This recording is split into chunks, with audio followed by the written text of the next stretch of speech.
우리의 마음을 다짐하겠습니다. 주님, 말씀하옵소서.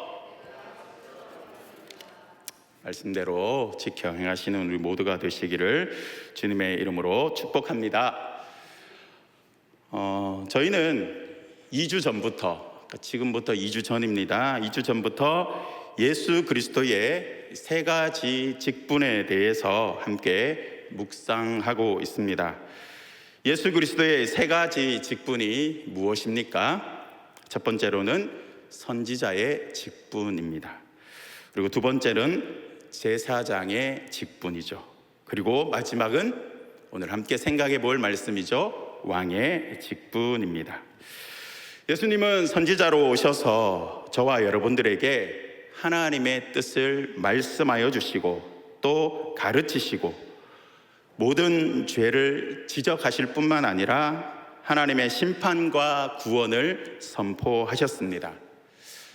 이것을 선지자로 오신 예수님 제목이 중등부에서는 어떻게 되어 있냐면 들려주심이 제목입니다. 들려주심, 하나님의 말씀을 들려주신다라는 것이죠. 또한 예수님은 제사장으로도 오셨습니다. 그분은 영원한 대제사장으로 오셔서 우리 죄를 위해 단번에 자기 몸을 화목 제물로 드리심으로 죄인된 우리로 하여금 하나님과 다시 화목하게 하셨습니다. 이것을 중등부 이 교재 제목으로 하면 이어주심입니다. 하나님과 우리 사이를 이어주셨다라는 것입니다. 이제 그 예수님은 우리의 왕으로 오셨음을 오늘 말씀을 통해서 함께 묵상해 보려고 합니다. 중등부 교재의 오늘의 제목이 무엇일까요? 보호하심입니다. 선지자로 오셨고 또 대제사장으로 오셨고 왕으로 오셨다는 것, 사실 이렇게만 우리가 알고 있으면 성경 퀴즈나 성경 고사에 나가면 정답은 맞출 수 있습니다. 예수님께서 이 땅에 오셔서 하신 직분 세 가지를 적으십시오. 선지자, 대제사장, 그리고 왕, 이렇게 적을 수 있습니다. 그런데 그 예수님의 이 세 가지 직분이 나의 삶과 좀 동떨어져 보일 수 있는 거죠. 선지자로 오신 거, 대제사장으로 오신 거, 왕으로 오신 거. 그렇지만 제가 말씀드렸다시피 들려주시고 또 이어주시고 우리를 보호하신다라고 우리가 생각해 본다면 좀 더 예수님이 나의 삶에 친숙하게 느껴질 수 있다라는 것입니다. 죄로 어두워진 나의 영적인 눈과 귀를 하나님의 말씀을 통해 그분의 사랑을 늘 듣게 하시고 또 그 은혜를 늘 보게 하셔서 하나님의 사랑받는 자녀라는 사실을 깨닫게 하십니다.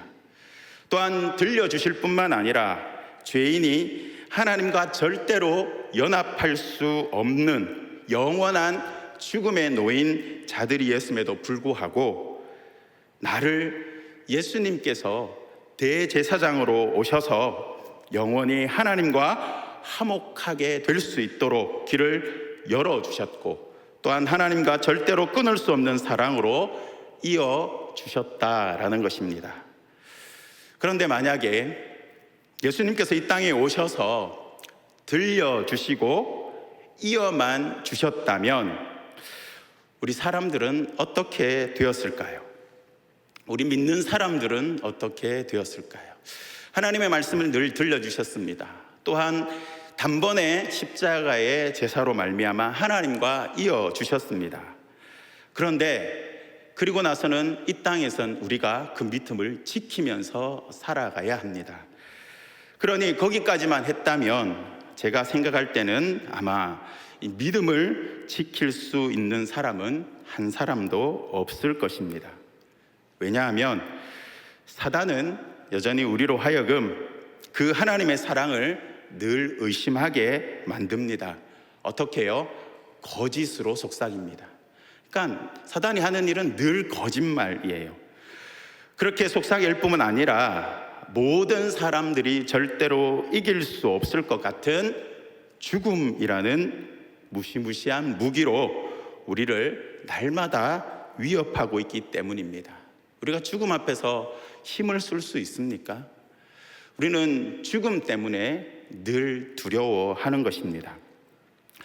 그렇기 때문에 이 사실을 너무나 잘 아시는 하나님께서 예수님을 우리의 왕으로 보내주셨다라는 것입니다.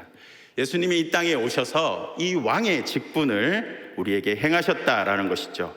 모든 악에서부터 보호하실 뿐만 아니라 하나님의 사랑을 의심하고 죽음이라는 힘 앞에서 벌벌 떨면서 두려워하는 것이 아니라 그 죽음을 넘어선 영원한 생명으로 죄악 가득한 이 세상에서도 영원한 하나님의 나라의 영광을 바라보고 또 기대하고 그 기쁨으로 살게 하셨다라는 것입니다. 이 말씀이 비단 2000년 전에만 그들에게 적용된 말씀이겠습니까? 오늘을 살아가는 저와 여러분들에게도 여전히 살아 역사하는 하나님의 약속임을 꼭 깨닫기를 축복합니다. 사실 이 분명 믿어져야 하는 우리는 이 세상에서 가장 행복한 사람이라 고백할 수 있습니다. 보세요. 우리는 아무것도 할 수 없지만 예수님이 이 땅에 왕으로 오셔서 선지자로 오셔서 대제사장으로 오셔서 우리를 모두 해결해 주셨습니다. 특별히 왕으로 오셔서 우리를 보호해 주신다라는 것입니다. 그러니 이 사실을 믿는다면 또 이 사실이 확실하다면 우리는 이 세상에서 가장 행복한 사람이라는 것입니다. 그런데 이 사실이 믿어지지 않거나 이 사실이 거짓이라면 예수 믿는 사람만큼 불행하거나 불쌍한 사람이 없을 것입니다. 사도 바울도 이것을 잘 알기에 이렇게 말했습니다. 오늘 본문 바로 앞절인 고린도전서 15장 19절 말씀을 함께 읽어보도록 하겠습니다. 만일 그리스도 안에서 우리가 바라는 것이 다만 이 세상 삶뿐이면 모든 사람 가운데 우리가 더욱 불쌍한 자이니라. 사랑하는 성도 여러분, 오늘 말씀을 통해서 우리는 이 세상에서 가장 더욱 불쌍한 자가 아니다라는 사실을 깨닫기를 축복합니다. 그리고 반대로 제일 행복한 사람이라는 사실을 깨닫고 그 행복을, 그 기쁨을 누리며 살아가는 저와 여러분들이 되시기를 주님의 이름으로 축복합니다. 이제 본문을 한번 생각해 보도록 하겠습니다. 왕으로 오신 예수님, 이 본문이 오늘 고린도전서 15장 말씀입니다. 그런데 고린도전서 15장은 일명 부활장이라고 부릅니다. 바울은 예수 그리스도의 죽으심과 부활이야말로 기독교의 모든 신앙과 자신이 전한 복음의 근거임을 깨닫고 이것이 변질되지 않기 위해서 무던히도 애썼던 사람입니다. 복음은 변화되는 것이 아닙니다. 복음은 변화되는 것이 아니라 자꾸자꾸 악한 세상 때문에 변질되어 간다라는 것입니다. 다른 무엇보다 얼마나 사도 바울이 이 복음에 대해서 변질되지 않기 위해서 애썼냐 하면 오늘 본문 말씀이 있는 이 고린도전서 15장 말씀이 고린도전서를 통틀어서 전후소를 통틀어서 가장 길고 강력한 어조로 기록하고 있다라는 것을 볼 때에 우리는 그 사도 바울의 마음을 짐작해 볼 수 있다라는 것입니다. 그래서 집에 가셔서 한번 찾아보십시오. 1장 몇 절로 되어 있고 2장 몇 절로 되어 있고 쭉 한번 보시면 이 15장이 가장 길게 되어 있습니다. 왜냐하면 당시 예수를 믿지 않는 사람도 그렇게 생각할 수 있죠. 예수를 믿지 않으니까 복음에 변질시킬 수 있고 또 예수 그리스도의 부활에 대해서 믿지 못할 수 있습니다. 그런데 그런 믿지 않는 사람도 아닌 고린도 교회의 성도들 중에 죽은 자의 부활을 믿지 않으므로 자신이 전한 복음을 변질시키는 자들이 있었기 때문에 이 사도 바울은 안타까운 마음으로 오늘 이 15장을 기록하고 있다라는 것입니다. 15장 12절 말씀을 함께 읽도록 하겠습니다. 그리스도께서 죽은 자 가운데서 다시 살아나셨다 전파되었거늘 너희 중에서 어떤 사람들은 어찌하여 죽은 자 가운데서 부활이 없다 하느냐. 여기서 보면 너희 중에서입니다. 이 고린도 전후서는 고린도 교회에 있는 성도들을 향해서 편지한 거예요. 그러니까 너희들 중에서 어떤 사람들이 왜 부활이 없다 하느냐, 복음이 변질된 것입니다. 자, 그런데 우리가 오늘 제목이 무엇입니까? 왕으로 오신 예수님입니다. 그렇다면 예수님께서 왕으로 오신 것과 부활과 무슨 상관이 있을까요? 예수님이 이 땅에 왕으로 오셨는데, 보호하시는데, 그거에 대해서 쭉 얘기해 주면 좋은데 왜 부활로 시작을 하냐라는 것입니다. 그 당시 왕은 어떤 이미지였냐면 늘 군림합니다. 그리고 착취합니다. 그리고 독재하는 왕이 대부분이었습니다. 대부분이라기보다는 모든 왕이 그랬습니다. 이 고린도서를 쓰던 때도 로마의 식민지로 있었고요. 로마에서 가장 폭군이었던 네로가 통치하던 시대였습니다. 네로 아시죠? 그렇죠? 얼마나 폭군이었습니까? 그래서 사람들은 왕이라고 하면 좋은 이미지가 떠오르지 않았습니다. 그런 독재 왕들이 가장 많이 사용했던 이 정치적인 수단이 무엇인지 아십니까? 팍스 로마입니다. 이 팍스 로마를 보면 가장 안정기, 가장 평안의 시대라고 나옵니다. 그런데 겉으로는 가장 평화스러워 보일지 모르지만 이 모든 것을 다루는 방법, 그러니까 강력한 법과 통제 아래에서 모든 것이 목숨과 직결되어 있었다라는 것입니다. 그러니까 다툼이 있거나 폭력을 쓰거나 뭔가 안 좋은 일이 있으면 거의 죽여버렸어요. 그리고 마음에 들지 않으면 지하 감옥에 갇혀서 죽을 때까지 그냥 가둬놓는 것입니다. 그러니 그들은, 특별히 유대인들은 언제나 죽음 앞에서 불안한 삶을 살아야 했습니다. 또한 그뿐만 아니라, 그것이 아니라고 해도 모든 인간은 죽음 앞에서는 어떤 힘도 아무런 소용이 없다라는 것을 알고 있었습니다. 그런데 사람만 알고 있었겠습니까? 우리를 늘 넘어뜨리려는 사단도 그것을 알고 있었기에 항상 최후의 무기로 이 죽음이라는 것을 사용했던 것입니다. 죽음 앞에서는 그 누구도 어쩔 수 없었다라는 것입니다.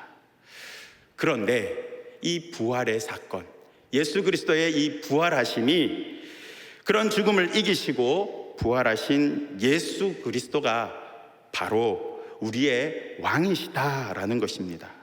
뿐만 아니라 그분이 왕으로 오셔서 나를 보호하신다라는 것입니다.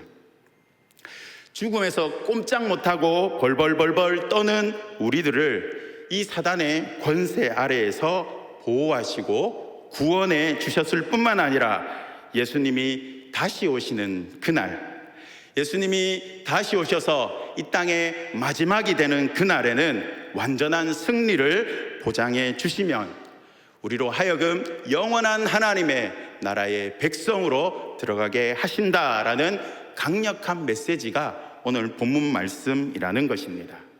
그래서 오늘 본문 말씀을 읽으면 어떤 마음이 들어야 되겠습니까? 정말로 예수님이 나의 왕이시구나. 그러니 그 어떤 것도 걱정거리가 되지 않는다라는 그런 마음이 들어야 하는 것입니다. 오늘 본문의 내용이 이 일을 계속해서 말하고 있다라는 것입니다. 오늘 본문 말씀을 우리가 한번 보면서 한번 생각해 보도록 하겠습니다. PPT 보여주시기 바랍니다. 20절 말씀입니다. 그러나 이제 그리스도께서 죽은 자 가운데서 다시 살아나사 잠자는 자들의 첫 열매가 되셨도다. 그러나라는 것은 부활이 없다라면 세상에서 가장 불쌍한 사람들이 너희들이고 우리들이야, 나야, 그렇게 얘기하지만 그게 아니다라는 것을 말하기 위해서 그러나라고 이야기합니다. 그러면서 잠자는 자들의 첫 열매, 빨간 글씨로 해놨죠. 이것은 본인의 성경책에 줄을 치시면 좋겠다라는 것입니다. 죽은 자 가운데서 부활하신 모든 성도들의 부활에 대한 첫 열매가 되신다라는 사실을 역설합니다. 여기서 첫 열매라고 하는 것은 수확물의 전체를 대표한 뿐만 아니라 그 후에 거두어 드릴 결실까지도 보증한다라는 의미가 있습니다. 그러니까 첫 열매가 맺혔다라는 것은 그 후에도 모든 열매들이 맺힌다라는 것을 보증하는 것이죠. 그러기에 첫 열매란 시간적으로 먼저 열렸다라는 그 뜻과 동시에 이후에도 있을 모든 사건에 대해서 대표하는 것입니다. 다시 얘기하면 부활하셨어요. 사망 권세를 이기셨습니다. 그러니 예수님을 따르는 모든 사람도 그 부활의 이 사망 권세를 이긴다라는 것을 말하고 있다라는 것입니다. 다음 보여주시기 바랍니다. 이어 21절, 22절 말씀입니다. 사망이 한 사람으로 말미암았으니 죽은 자의 부활도 한 사람으로 말미암는도다. 아담 안에서 모든 사람이 죽은 것 같이 그리스도 안에서 모든 사람이 삶을 얻으리라. 21절, 22절 말씀을 통해서 같은 의미로 부활의 확실성을 설명하기 위해서 대표성과 연합성의 원리를 이용하죠. 21절 말씀 보면 사망이 한 사람으로, 또한 부활이 한 사람으로 첫 열매와 연결되는 말씀이죠. 대표성입니다. 또 22절 말씀은 아담 안에서 모든 사람이, 연합성이죠. 그리스도 안에서 모든 사람이. 이처럼 예수 그리스도를 따라 우리는 다시 다 승리하고 부활한다라는 이야기를 말하고 있습니다. 이는 모든 인류가 첫사람 아담의 범죄로 인해서 그 안에서 죽은 것 같이 되었지만 이제는 둘째 아담 예수 그리스도로 말미암아 구속하였고 또한 부활로 말미암아 그 안에 모든 성도가 함께 부활하게 될 것이다 말하고 있는 것입니다. 계속해서 23절 말씀 보여주시기 바랍니다. 그러나 각각 자기 차례대로 되리니 먼저는 첫 열매인 그리스도요 다음에는 그가 강림하실 때에 그리스도에게 속한 자요. 부활의 첫 열매 되신 그리스도를 따라 그리스도에게 속한 모든 성도들의 부활은 예수 그리스도가 다시 오실 그날에 완전히 이루어질 것을 말하고 있습니다. 24절에서부터 26절까지를 보면 그 후에 마지막이니 그가 모든 통치와 모든 권세와 능력을 멸하시고 나라를 아버지 하나님께 바칠 때라. 그가 모든 원수를 그 발 아래에 둘 때까지 반드시 왕노릇하시리니 맨 나중에 멸망받을 원수는 사망이니라. 그 후에 세상의 마지막이 올 것인데 그때에 재림하신 그리스도께서 사단의 모든 권세와 죄악의 세력을 완전히 멸하실 뿐만 아니라 마지막으로 사망의 권세까지 정복하신 후에 이 땅의 모든 만물을 주인 되신 하나님께 돌려드린다라는, 그러니까 진짜 주인에게 돌아간다라는 것입니다. 끝으로 27절, 28절 말씀을 보게 되면요, 만물이 그의 발 아래 두셨다 하셨으니 만물을 아래에 둔다 말씀하실 때에 만물을 그의 아래에 두시니가 그 중에 들지 아니하신 것이 분명하도다. 만물을 그에게 복종하실 때에는 아들 자신도 그때에 만물을 자기에게 복종하신 이에게 복종하게 되리니 이는 하나님이 만유의 주로서 만유 안에 계시려 하심이라. 말이 좀 힘들죠, 어렵죠. 그런데 이 말을 간단하게 설명드리면 예수 그리스도가 왕으로서 사역을 완성하실 그때에 하나님이 꿈꾸셨던 하나님의 완전한 나라가 세워질 것이고 또한 선하신 하나님의 통치만이 있게 된다라는 뜻입니다. 그러니까 완전한 하나님의 나라가 다시 회복된다라는 것입니다. 이처럼 제가 오늘 말씀에 대해서 이렇게 빨간 글자를 쓰면서 한번 잘 설명을 드렸습니다. 그렇다면 오늘 말씀을 집에 돌아가서 한번 읽어보실 때에 어떠한 마음이 드시는지를 한번 생각해 보시기를 바랍니다. 말씀드렸다시피 예수님이 이 땅에 왕으로 오셨습니다. 그런데 그 왕으로 오신 예수 그리스도가 나를 위해 오셨다라는 것입니다. 오늘 이야기가 그 이야기입니다. 그런데 어떤 마음이 드십니까? 정말 사망 권세를 이기시고 부활하신 예수님이 믿어지십니까? 그분이 나의 왕이 되셔서 나를 보호하고 계심이 느껴지십니까? 우리는 사도 바울의 마음을 한번 깊이 생각해 볼 필요가 있습니다. 바울은 15장을 시작하면서 우리는 읽지는 않았지만 1절부터 계속해서 뭐라고 얘기하냐면 그리스도께서 성경대로 우리를 위해 돌아가셔서 장사 지내셨다가 성경대로 사흘 만에 다시 살아나셨다. 그리고 많은 사람들에게 보여주심으로 그 사람들이 다 증인의 역할을 하게 하셨다. 그리고 맨 나중에 만삭되지 못하여 난 자 같은 자신에게도 보이셨다라고 이야기합니다. 다른 사람에게도 보이셨고 만삭되지 못하여 태어난 자, 그러면 사람의 역할을 잘 못하는 사람이라고 자신을 고백하는 거예요. 근데 사실 바울만큼 완벽한 사람은 없었습니다. 그럼에도 불구하고 자신이 왜 맨 나중에 만삭되지 못하여 난 자 같은 자라고 고백했을까요? 예수 그리스도가 이 땅에 오심과 죽으심과 부활하심과 영원히 나의 제사장 되시고 선지자 되시고 왕 되심을 모르는 사람은 그렇다라는 거예요. 자신이 그렇게 살았다라는 것입니다. 그러나 지금은 아니라는 것이죠. 그런 확실한 사실을 전했음에도 불구하고 그 당시에 부활이 없다라고 말하던 유대인들이 있었습니다. 사두개인들입니다. 그리고 또한 헬라 철학은 이 사람의 부활을 믿지 않았습니다. 이런 헬라 철학에 물든 이교도들의 거짓 가르침에 빠져서 부활에 대해서 의심하고 이제는 아예 그 부활이 없다 말하는 성도들이 있다라는 것이 바울로 하여금 얼마나 마음을 아프고 안타깝게 하였을까요?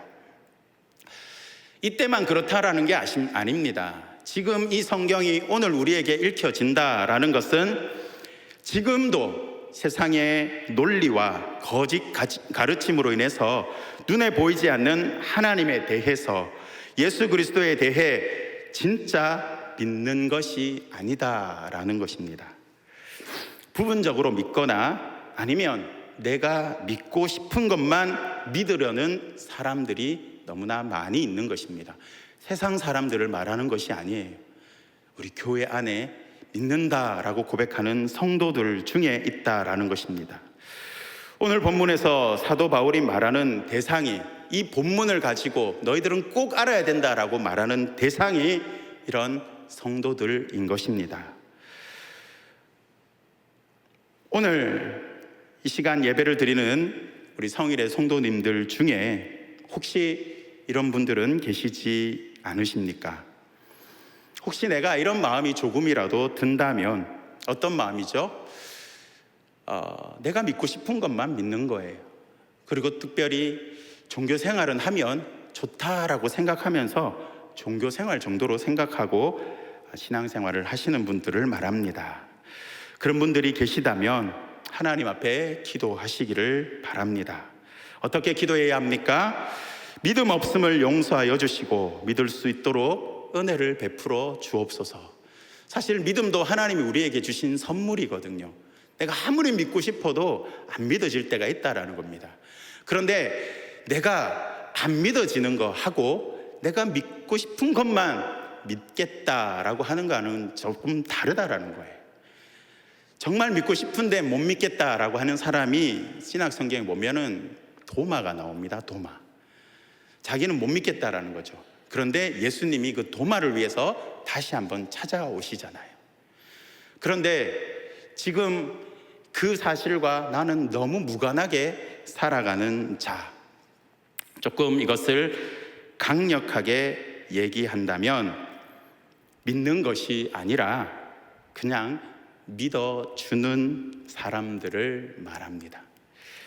다시 말해, 안 믿는다고 하면, 교회를 다니는데 내가 안 믿는다고 하면 믿음 없는 자로 취급을 당해서 늘 얘기해 주잖아요. 믿어야 한다고. 그러니까 너무 귀찮고 또 싫어서 그냥 믿어주는 척하자, 믿어주자라고 생각하는 그런 마음일 수 있다라는 것입니다. 특별히 이런 자들에게 사도 바울은 화내거나 막 짜증내거나 막 야단치거나 그렇게 하지 않고요, 살아계신 하나님의 말씀으로 그들로 하여금 다시 믿음을 가질 수 있도록 합니다. 25절 말씀을 다시 한번 읽어보도록 하겠습니다. 그가 모든 원수를 그 발 아래에 둘 때까지 반드시 왕노릇 하시리니. 여기서 우리는 반드시라는 단어를 주목해야 합니다. 예수님이 십자가에 달린 사건이 얼마나 위대한 일입니까? 그것으로 말미암아 우리는 영원한 형벌에서 구원을 얻었기 때문입니다. 또한 예수님의 승천도 위대한 일입니다. 그것으로 그의 부활은 단순한 재생이 아니라 사망을 이기시고 승리하신 사건임을 알게 해 주셨기 때문입니다. 그런데 문제는 이 승천하신 후 다시 재림하시는 그날까지 요 사이가 문제라는 것입니다. 그런 왕이신 예수님이 성도와 어떤 관계가 있으며, 그런 왕이신 예수님이 이 세상과 어떤 관계가 있냐라는 것입니다. 다시 말해서 부활하신 예수 그리스도가 나와 무슨 상관이고, 왕으로 오신 예수님이 내가 사는 이 세상과 무슨 상관이 있냐라는 것입니다. 그런데 중요한 것은 이런 질문을 우리가 해보냐라는 것입니다. 나와 예수님이 무슨 관계지? 나와 내가 사는 이 세상과 예수님이 무슨 관계냐라는 이 질문을 스스로에게 자문해 보신 적이 있으십니까? 사실 우리가 진짜 믿고 있는 것은 반드시 왕노릇 하신다라는 이 사실이 아닐 수 있습니다. 우리가 다시 오실 예수님을 기다리고 있듯이 예수님도 하나님이 이 땅에 다시 보내실 그날을 그저 기다리고만 계시지 않나? 아니면 이 세상이 돌아가는 것을 그저 하늘에서 구경만 하실 것 같다라는 그 생각이 더 믿어지지 않냐라는 것입니다. 왜 그렇습니까? 예수님은 너무 더디 오시는 것 같아요. 그래서 그 약속은 이루어지지 않는 것 같이 생각될 수 있습니다. 또한 세상의 논리와 삶의 편리함은 더욱더 발전하여서 예수님을 생각나지 않게 하기 때문입니다. 오늘 사도 바울은 바로 이 문제에 대해 완벽한 답을 주고자 했던 것입니다. 무엇이라 말합니까? 반드시 왕노릇 하시리니. 여기서 반드시다, 반드시라는 뜻은 틀림없다라는 뜻입니다. 틀림없다. 그리고 현재형입니다. 현재형.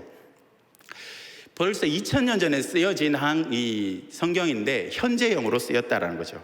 현재형은 미완료입니다. 완료가 되지 않았습니다. 그래서 현재도 여전히 진행되고 있다라는 의미입니다. 무슨 말입니까? 예수님은 왕으로서 마지막 때까지, 오늘 말씀으로 표현한다면 하나님의 나라가 완전히 이루어지는 그날까지 하나님의 백성인 나를 보호하시고 인도하시고 통치하시고 함께 하신다라는 말씀입니다. 그래서 이 보호하신다라는 말을 다윗의 표현으로 하자면 이렇습니다. 제가 처음에 예배 시작할 때 성시와 교독을 했던 시편 23편 4절 말씀입니다. 우리 함께 읽어보도록 하겠습니다. 내가 사망의 음침한 골짜기로 다닐지라도 해를 두려워하지 않을 것은 주께서 나와 함께 하심이라. 주의 지팡이와 막대기가 나를 안위하시나이다. 이 말씀이 믿어져야 나는 세상에서 가장 불쌍한 사람이 아니라, 또 그저 그런 사람이 아니라 정말 행복한 사람이라 고백할 수 있다는 것입니다. 혹시 2002년도 월드컵 때를 생각나십니까? 월드컵 때. 그때는 대한민국 사람이라는 것, 내가 대한민국에 속한 사람이라는 것만으로도 참 많이 행복했던 시기입니다. 우리 젊은 청년들은 생각 안 나죠? 벌써 지금부터 23년 전이죠. 근데 그때는 그랬어요. 아주 지나가고 막 그럴 때 옆에 있는 과일 장사들이 막 과일을 던져주기도 하고요. 막 그냥 나누어 줬습니다. 같은 이 한국 사람이라는 것 때문에 정말 행복했습니다. 근데 이제 지금 축구를 보면 대한민국 사람이라는 것이 좀 그럴 때도 있습니다. 그것은 무엇을 말합니까? 세상의 그 어떤 것도 우리에게 영원한 행복을 줄 수 없다라는 것을 말하는 것이죠. 진정한 행복, 영원한 행복은 내가 하나님께 속한 사람이라는 것을 믿을 때부터 시작이 됩니다. 그리스도에게 속한 자라는 것입니다. 오늘 말씀에도 그리스도에게 속한 자라는 것도 나옵니다. 그래서 그분이 반드시 나의 왕으로 나를 보호하시고 지켜주신다라는 사실이 우리의 기쁨이라는 사실입니다. 세상에 그 어떤 것도 기쁨을 우리에게 줄 수 없음을 우리는 알아야 합니다. 사랑하는 성도 여러분, 오늘 말씀을 통해서 정말 행복한 성도들이 되시기를 축복합니다. 예수 그리스도가 나의 삶에 반드시 왕이 되심을 믿음으로 정말 하늘의 기쁨을 누리시는 저와 여러분들이 되시기를 주님의 이름으로 축복합니다.